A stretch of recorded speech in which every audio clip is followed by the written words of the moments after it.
ഇന്ന് ദൂരെയുള്ള നഗരത്തിൽ വെച്ച് ഞാൻ ഒരാളുമായി സംസാരിച്ചു.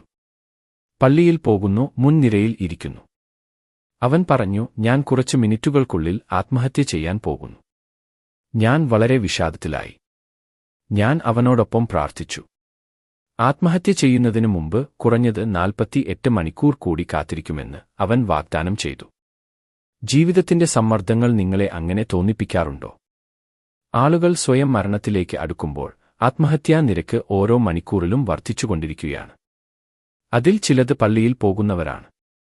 മതമുള്ളവരും എന്നാൽ യേശുക്രിസ്തു ഇല്ലാത്തവരുമായ ആളുകൾ.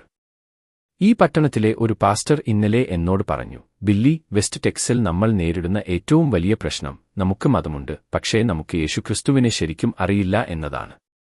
യേശു നിക്കോദേമോസിനോട് പറഞ്ഞത് അതാണ്, നീ വീണ്ടും ജനിക്കണം. അവൻ ഒരു മതവിശ്വാസിയായിരുന്നു.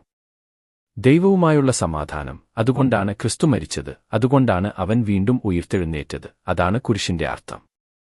നിങ്ങൾക്കുവേണ്ടി മരിക്കുന്നതിൽ ക്രിസ്തു കുരിശിലെ തന്റെ പങ്ക് നിർവഹിച്ചു.